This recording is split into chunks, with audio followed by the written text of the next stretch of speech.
It's never been a better time to get into flashlight enthusiasm with lights like this FC11C, or get someone else into flashlight enthusiasm by buying this as a gift.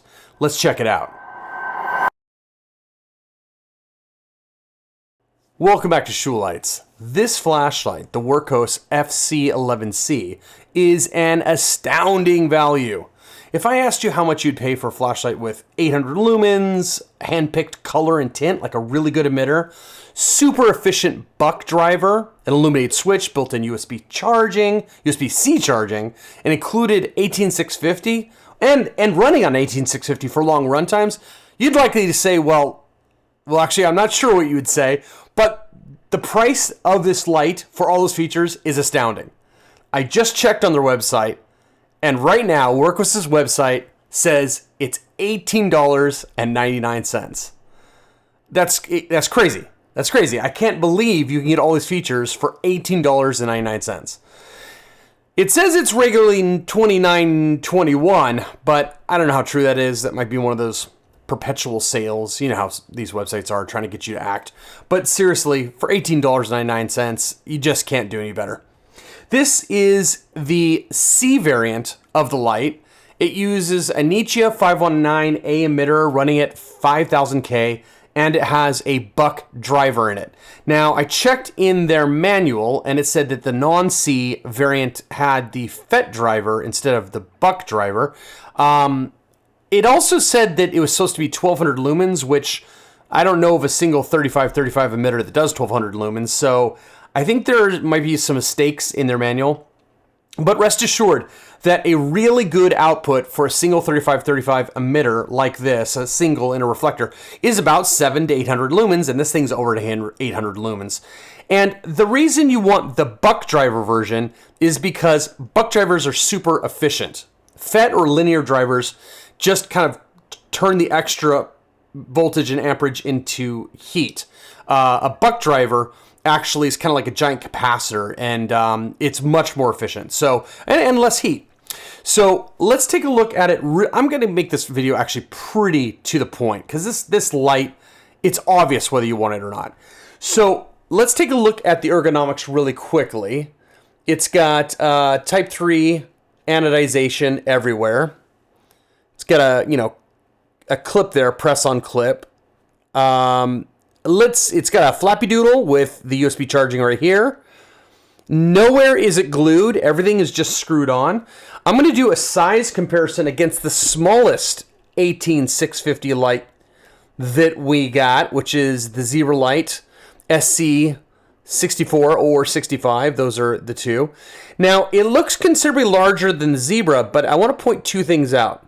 First off, the Zebra Light has the all-in-one MCPCB driver kind of situation that like a Boss light has, and that's kind of unique. This one, it's a separate driver and MCPCB, so much easier for swapping. And you're going to see how this is going to matter later in my video when we talk about the fact that you can easily mod this for a lower CCT and a rosy emitter. See, the Nichia 519A emitter is kind of unique in the field of emitters for how easy it is to de-dome. So there's this dome over the emitter, right? This kind of round bubble. And people have long been slicing them or chopping them off, and it's kind of tricky to do. But in the Nichia 519A version, the phosphor surface of the diode has a piece of glass over it, and then the dome is very kind of just loosely attached. So it's really easy just to pop off, and the glass that's over the phosphor protects it. So what we're going to do to this is we're actually going to go ahead and de-dome it. I'll show you right in camera how easy it is to do. We'll do it right after the beam shots when it's stock, so stay tuned.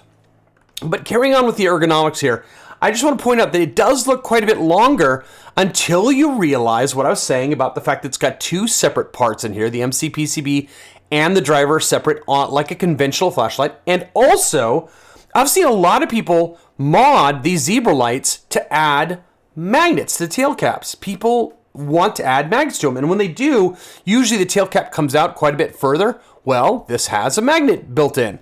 Take a look. See that? So it turns out that, really, this light is not actually that large for its price. And the other thing too is, I mean, based on the fact that it's an $18.99 flashlight, this is a like $79 flashlight. So there's a big price difference there. Let's quickly take a look at the UI, which is straightforward. You've got a hidden moonlight by pressing and holding from off. Now, once it's on, you press and hold, and it rotates through a low, medium, high. Low, medium, high. All right. The high I measured at about 500 lumens. And if you double click, you get your turbo, which is going to be a little over 800 lumens. We'll see it in a moment. There's a couple other features. There's a hidden strobe I don't really care about. I think you triple tap, or maybe it's a quad tap when it's on. But check this out. If it's off and I quadruple tap, 1, 2, 3, 4, it's going to flash twice to signal it is now electronically locked out. And whenever I click it, instead of turning on, it flashes twice to remind me I'm electronically locked out. That's a big deal for me, that lights that are locked out tell you that they're still alive but locked out. I've been very confused with some lights that have been locked out, and it's like, do you think the battery's dead or something? Turns out it's just locked out and it's not giving you any feedback. So this is a big deal.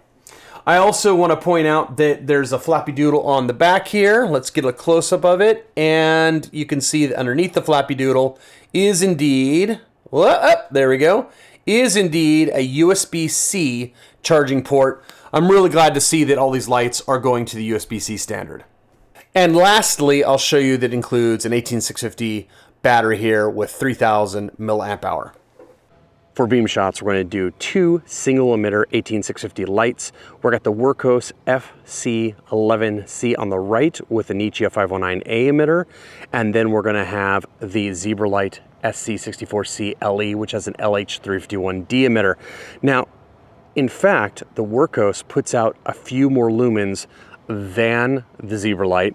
It's putting out about 900 plus, and over here we're getting about 800 something.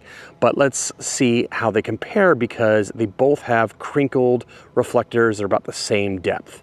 So I'll keep the Wurrkos on the right, and we're going to keep the Zebralight on the left. Let's hit this nearby tree on turbo. Let me make sure I'm turbo. I am. Now let's go to the mid distance. This is the Wurrkos FC11C. And I am not making the 150 meters in the back. So we're gonna have to do this tree, 20 meters, this tree, 55 meters. Now let's take a look at the Zebralight. There we go. And it's not making the back either.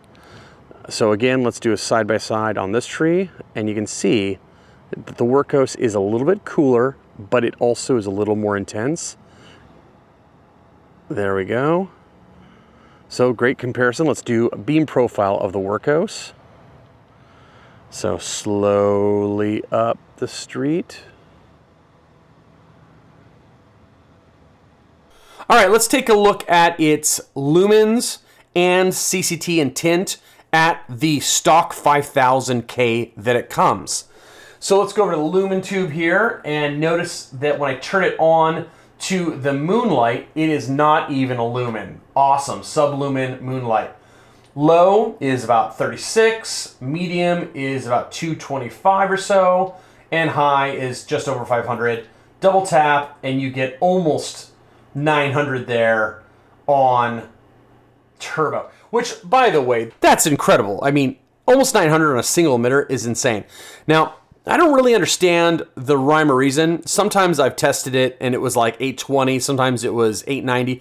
I think it actually had to do with whether the buck driver was warmed up or not. But regardless, the buck driver gives you really steady output and it's super efficient. Let's take a look at the stock CCT and tint. Because it's a Nichia 519A, you can see that it's really neutral, just a little bit rosy. 0.008. That's pretty neutral in my mind. But look at the RA and the R9. This is a really high CRI light. Memorize these values because we're going to de-dome it in a little bit. But this is a really great tint if you want something that matches kind of daylight. So if you're using this as a work light during the day or for nighttime, but you like cooler temperatures, this 5000K is going to be really awesome. Now, if you want something a little warmer, If you want something with like 4000K or rosier, we're gonna de-dome this and alter the light significantly. It's so easy to do. Now, it's not without risk, so just watch my video carefully and go slow, okay? But honestly, it's super easy. I'm gonna do live right now in front of you. Let's go over here and show you. The first thing you need to do is you need to get this bezel off, but it's not glued. Wurrkos does a great job there, and it's just screwed on. So go ahead and pull that out. And you see the reflector stayed with my lens and bezel. It might on yours as well. Now let's get a good shot of what's going on here. You can see that there's a big white centering gasket. That's to help the reflector center around the emitter. I'm going to use some tweezers here, just some kind of blunt ones, and I'm going to pull that reflector out like so. Okay? And you see it come out just like that. Okay? Notice that the reflector has a square hole, so we put it back in. We're going to line it up with the emitter die itself. Now, that white part of the emitter is very, very soft. So be careful about like hitting it or prodding it too much. If you wanted to do an emitter swap on this light, notice that because of the fact that this MCPCB is just 2 solder leads and it's on its own, that's why it's going to be vastly easier to swap than, let's say, a zebra light would be, where it's all in one. But you don't even have to pull the board off to de-dome it. What I like to do is I like to take a Q-tip like this. I like to take some flush cutters and just cut off one of the fuzzy ends like that. And you get yourself now a little stick here with a flat end, okay? Now I'm going to do this on camera because it's so easy to do. So I'm going to take this newly blunted Q-tip that we cut off here, and we're going to set the end of it across the dome, next to the dome here. Not the white part, not down that far, but just the dome itself. And we are going to, and I haven't even pushed yet, we're just going to set it on there and then push. And watch this. Just go slowly. There we go, got it. And push it off all the way.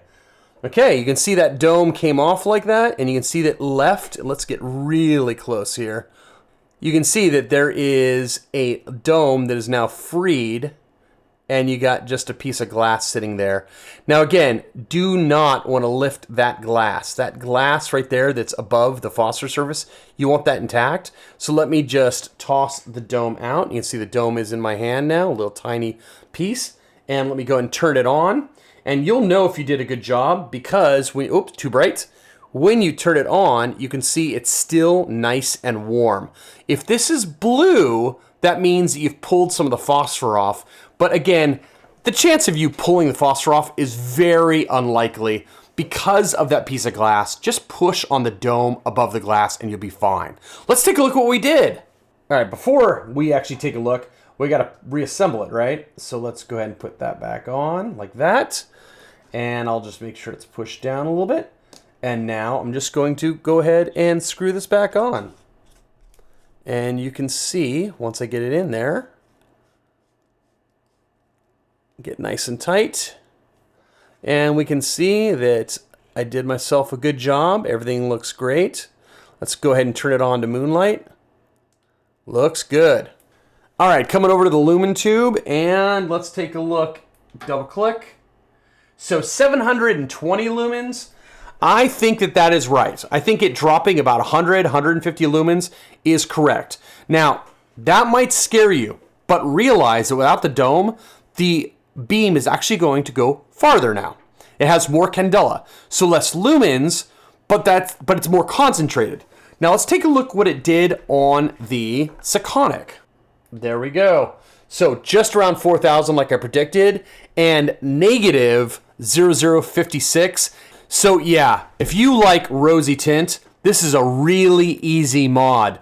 Just get this light, pop that dome off, and you're ready to go. If you're looking for a value-priced flashlight with amazing color rendition and tint, this is it. There just isn't anything better that you can get in a sub-$20 flashlight.